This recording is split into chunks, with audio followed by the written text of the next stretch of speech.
Anda siapa namanya? Nidaman. Nidaman? Jangan-jangan makhluk dengan 1000 wajah. Sudah.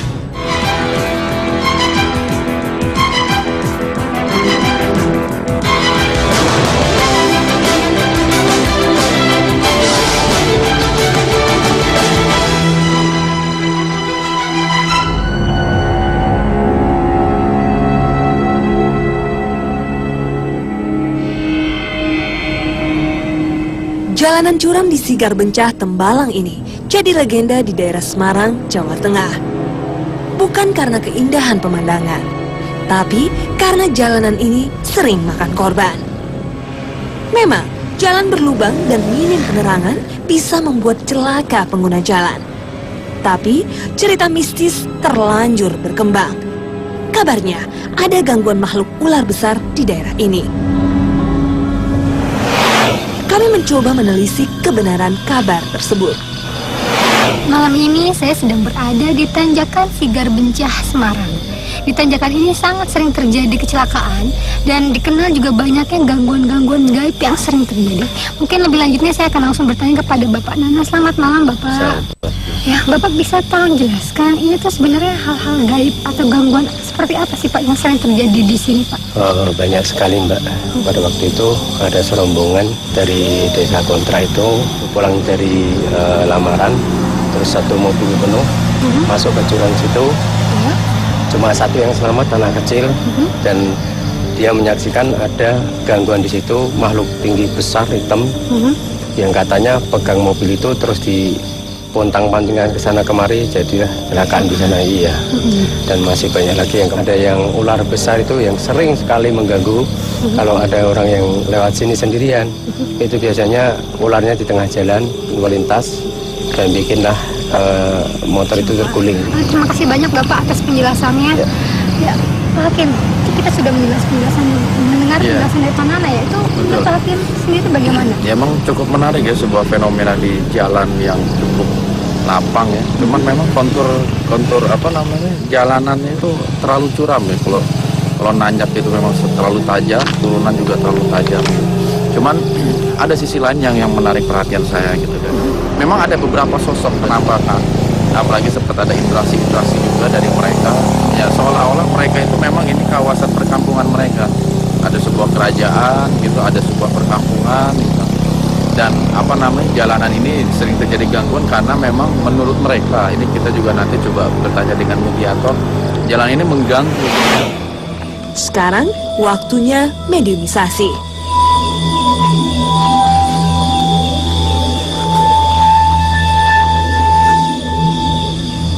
Alih-alih kerasukan, justru penonton lain kena imbas energi.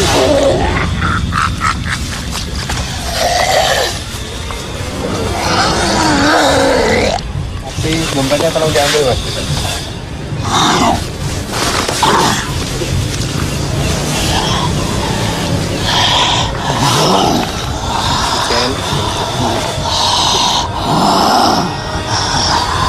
Assalamualaikum. Saya berbicara dengan siapa?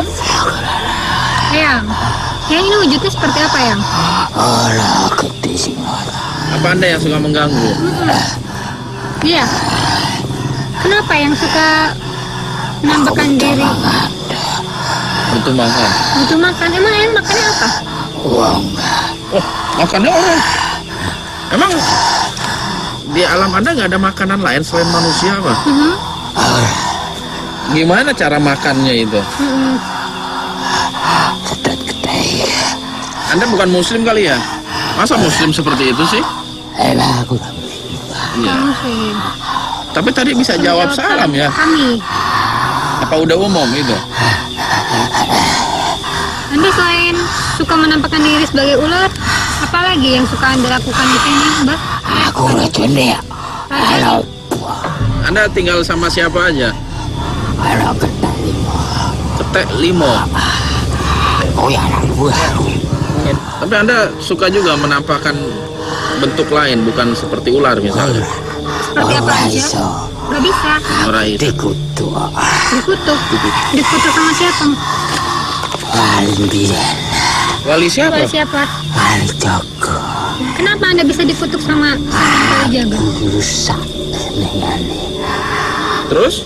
Aku berusaha uang. Kali rangna. Gitu. Terus? Aku disini ya. Sama siapa itu?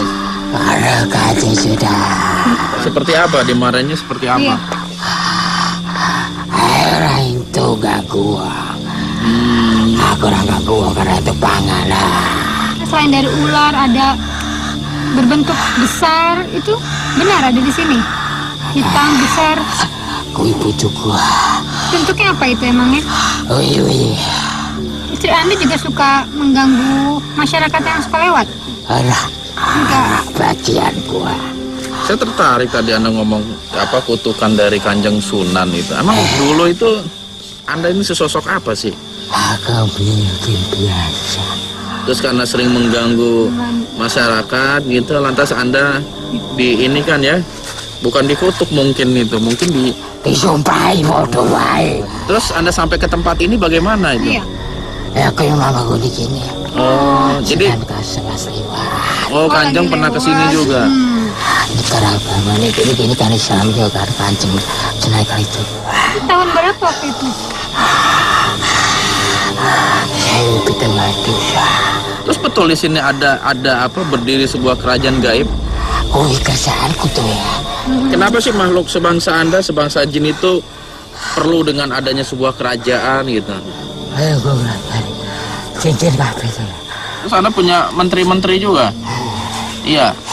Itu tugasnya apa aja itu para menteri? Aku daerah ini lagi jarang. Terus saya tertarik dengan tumbal, kata-kata tumbal yang Anda sebut tadi. Memang Anda sendiri punya kuasa terhadap kehidupan seorang, nyawa seseorang, sehingga dengan mudah Anda bisa ambil sebagai tumbal. Cukup memberi informasi, mediator disadarkan.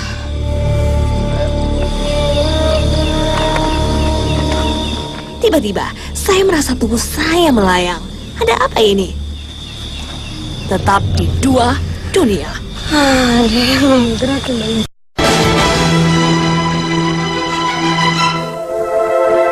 Ada yang mengajak Pak Hakim berkomunikasi. Saya pun mencoba turut serta. Fokusin ke depan ya. Nanti ibu coba cerita apa yang ada dilihat. Tiba-tiba, saya merasa melayang. Ada apa ini? Kenapa? Ada yang menggerakkan badan saya. Ada yang menggerakkan badan saya. Jadi begini, di depan kita ini posisi ini energi cukup kuat. Karena tadi saya coba buka jalur. Niatnya sebenarnya buat penglihatan gitu. Dan rupanya kayaknya Mbak Ina ini nggak bisa untuk melihat, bisa merasakan. Karena begitu niat untuk melihat, mewujudkan apa yang di depan, energi aura badan itu udah bereaksi nggak normal. Sebenarnya bergerak sendiri itu bukan karena ada gangguan gaib gitu. Tetapi karena energi badan ketika bergesekan dengan sesuatu gaib lah gitu, gelombang gaib itu untuk melihat nggak kuat. Jadi terjadilah kayak pergesekan yang mempengaruhi jalur energi dari Mbak Ida itu sendiri. Jadi depan kita ini banyak makhluk dan banyak bangunan seperti apa namanya suku adat terasing gitu. Dan ada bangunan yang megah yang saya duga itu sebuah tempat apa namanya raja atau penguasa di wilayah ini. Tak disangka, Umi seperti kena imbas energi.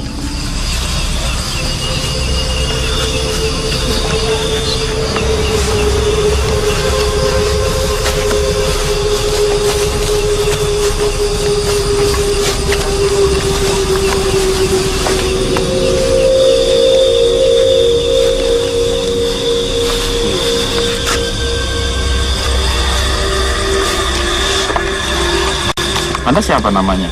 Taman. Berapa Berapa lama? lama Anda ada di sini? Taman. Anda sebagai apa di sini? Apa saja? Tapi Anda suka mengganggu nggak? Kok enggaknya sambil ketawa? Yang benar. Tak pernah. Sebangsa Anda biasa seperti itu. Kemarin ngomong A, sekarang ngomong B. Saya cuma nenek ada kok. Tapi suka mengganggu ya? Ya, nggak cuma jalan-jalan. Sering kok kejadian di sini penampakan nenek-nenek katanya. Iya. Iseng lagi. Saya itu orang sudah mati. Ngaku-ngaku orang udah mati bisa hidup lagi. Malah bisa. Geger dunia. Mobilnya terjun. Dia salah satu penumpang mobil itu. Iya. Terus meninggal. Ya kasihan.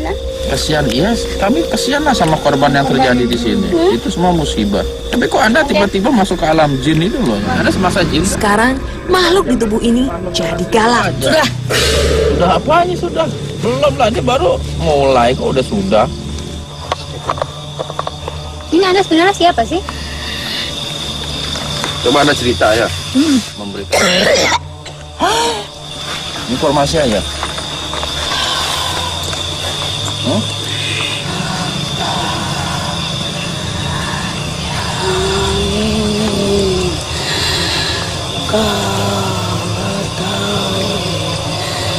Saya mengetahui tentang kejadian-kejadian dan lokasi di sini.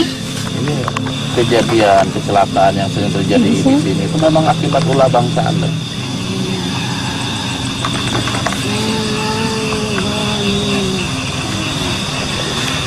Dengan cara seperti apa? Ke apa? Seperti apa maksud menyusup? Oh, ke jalannya. Anda juga suka mempengaruhi, kan banyak cerita mobil tiba-tiba mogok, rem tiba-tiba blong. Itu memang Anda sendiri punya kekuatan seperti itu? Bisa. Nah, kalau bisa mungkin di lain lokasi akan sering terjadi juga seperti itu. Tapi kenapa kok hanya di sini? Apa karena faktor alam? Tanjakannya terlalu tinggi, terlalu tinggi. Ini istanaku.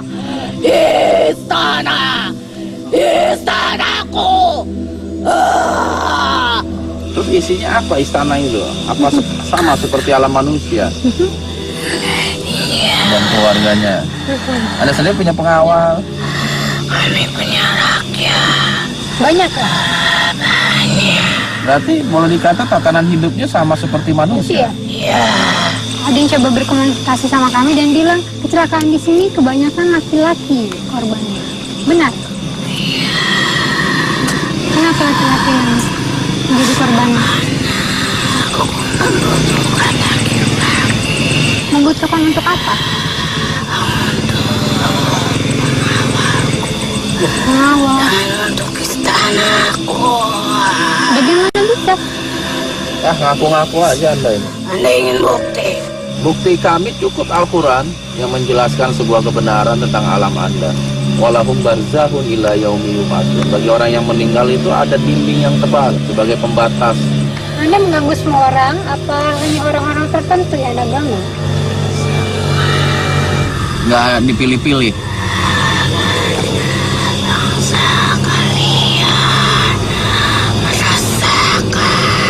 Merasakan apa?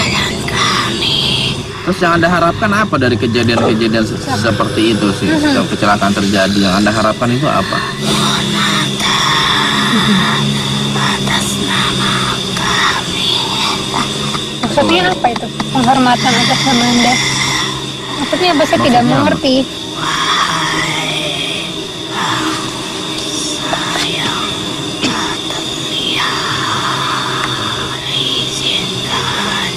Kami manusia untuk melintas di daerah ini. Jangan ganggu kami. Kami mohon. Kami mohon. Jadi Anda pengen setiap orang lewat berbicara seperti itu? Iya. Terus Anda gak akan ganggu nggak orang yang seperti itu? Kok orang yang membaca Bismillah? Tidak masalah. Tidak mas, Anda bisa mengganggu juga. Bagi mereka hanya sekedar membacanya. Maksudnya gimana? Sekedar membacanya? Karena kami pun bisa membaca itu. Baca. Bismillah. Bisa. Kan kan kami membaca pakai hati. Tahu apa kamu? Ya tahu lah. Kalau nggak tahu buat apa saya mengamalkan itu? Karena kami yakin segala sesuatu yang diawali dengan lafaz Allah, Bismillah, tidak ada satupun sebangsa yang dapat mengganggu kami. Dan kami rasa kecelakaan yang sering terjadi di sini juga nggak sepenuhnya ulah bangsa Anda kok. Bisa akibat kelalaian sang pengendara, karena ngantuk. Kalau yang pasti sih memang jalanan ini banyak berlubang, bergelombang. Itu rumah kami sudah dari dulu. Itu alasan klasik ya, seperti itu. Kami membangun bumi ini kok yang Allah kasih. Ingat, manusia Allah ciptakan sebagai khalifah, sebagai pemelihara. Manusia punya hak penuh. Karena di sini banyak kehidupan. Ya, yang penting hati-hati, baca doa. Di sini banyak rumah-rumah bangsa kami. Iya, itu kan di alam Anda, bukan di alam Alam itu manusia. berbeda. Banyak bangsa kami yang bertani. Iya, tapi kan di alam Anda, bukan di alam manusia. Seperti itu kan cara-cara Anda ini mempengaruhi manusia, menyesatkan manusia.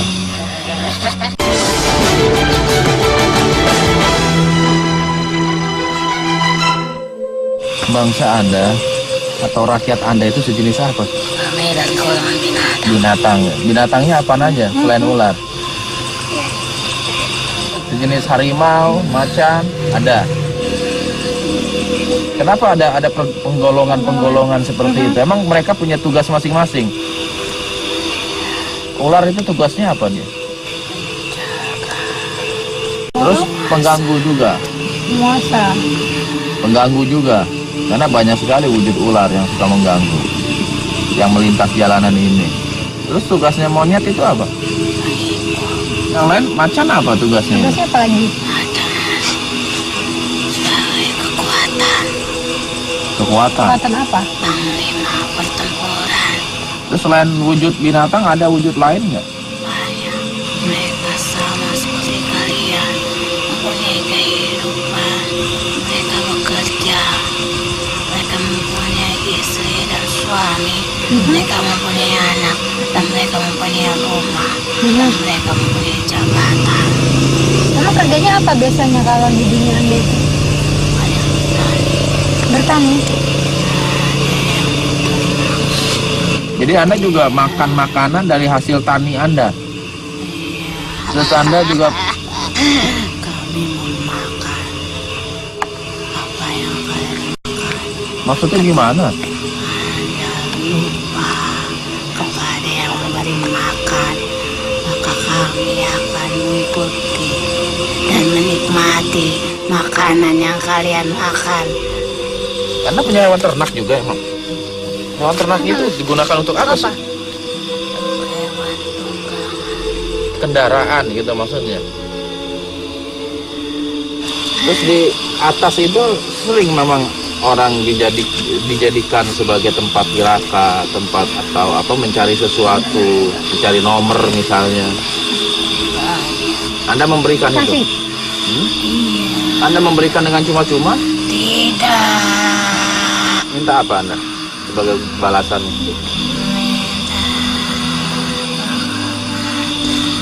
Sekarang Anda keluar ya. Tak lama, makhluk di tubuh Umi pergi, meninggalkan Umi yang lemas, tak bertenaga. Hakim, setelah melakukan mediumisasi, hikmah apa yang bisa kita dapatkan dari perjalanan malam hari ini? Ya ada beberapa pelajaran yang bisa kita ambil ya. Bahwasanya begitulah hakikatnya makhluk-makhluk gaib. Mereka sangat mendambakan banyak manusia menghormati, segan takut terhadap mereka.